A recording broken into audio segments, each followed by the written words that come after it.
Magandang araw mga loves, at dahil nga pumunta ang aking mga pamangkin dito sa Babuyan, dito sa amin, ay naisipan na lang namin na magbuko kasi nga sabi nila ay susubukan namin magluto sa init ng araw ng itlog. Ang kaso ay naka-take two na kami mga loves, at itong mga alaga ko naman ay hinakbangan takbuhan ng takbuhan doon sa kawali na aming pinaiinitan. Ay kaya ang sabi ko, magbuko na lang kami. Kaya naman itong mga pamangkin ko ay naghanap ng buko na mabibilihan. At doon nga sa kapitbahay nila nanay, doon sila nakabili ng 5 pirasong buko.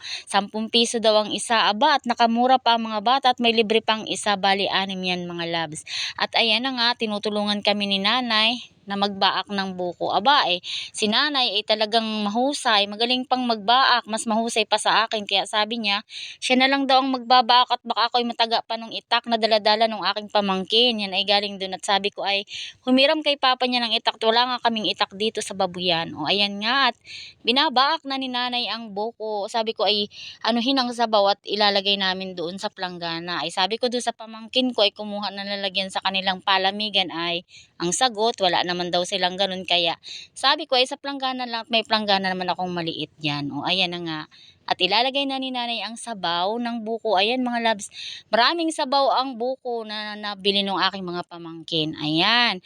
At sabi ni nanay ay kumuha nga ng asukal at saka gatas doon sa tindahan. Ay ang sabi ng aking mga pamangkin ay ayaw daw nila, tatatakot kay papa at si papa daw ang bantay. Eh sabi ko, pag tumalikod, kumuha na lang sila at sabihin nila pag nakita sila ay sa akin yun. At inutusan ng mga bata, tinuruan. Ay sabi naman ni nanay, kumuha na at hindi yun magagalit at nanalo sa sabong. Iyay, nanalo. Nanalo ang manok na pula ni Mang Inte. Ayan. Kaya takbuhan na yung mga bata at sasabihin na lang daw nila na ako ang nagpautos. O ayan nga. At habang wala ang mga bata at naghahanap ng yelo, pati gatas, ay kami na ni nanay ang nagkayod dyan. O ayan na, dumating na si Jello, ang isa kong pamangkin. Nakatago pa sa damit yung Skyflakes.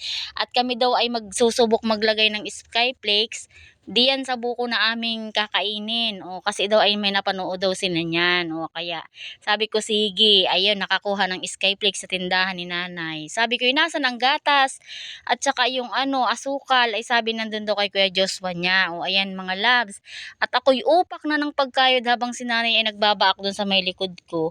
Siya ang katulong ko, kaming magnanay ang magkatulong. At yung mga bata ay excited na habang ando naman yung tatlo ay naando naghahanap ng yelo, yung aking ibang pamangkin mga labs. So ang tiyaga niyang mga yan, kahit katirikan ng araw pumupunta dito sa Babuyan. At kung ano, ayun nakita nyo ba, ayun, pangalawa na naming subok yun kung makakapagluto nga ba kami ng itlog dyan sa initan. Pero duda ko'y hindi, kasi nga ipabalik-balik nga yung mga aso, manok, aso, pato. Ay syempre naludumihan yung aming ginagawang experiment. Kaya ulit ng ulit, aba ay makakaisang buti yata kaming mantika bago pa kami makaluto ng itlog mga labs. Ubos na ang mantika. O ayan na nga, at sabi nung aking pamangkin ay itataktak na daw niya yung niyang Skyflakes. Dinurog ba naman mga labs yung Skyflakes, at sabi niya idudurugin niya para daw masarap. At ayan na nga, at itinaktak na.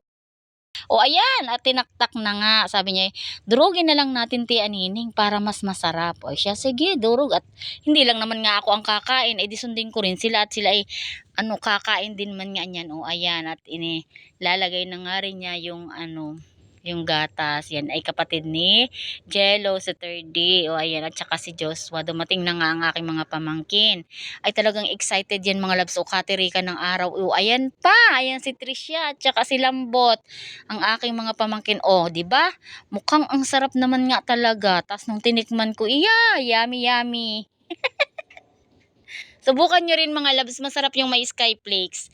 Talagang parang malinamnam siya pagka nilagyan nyo ng Skyflakes. Pampadagdag ba ng lasa? May kaunting alat ba naman yung Skyflakes, tapos ay gatas at asukal. Ay sarap na sarap yung mga bata. O ayan, tas ako'y naglaga dyan ng saging at kamote. O yung nasa kaserola na yan, at kasi nga wala naman akong gamit dito, ayan, dadalhin ni nanay kay Papa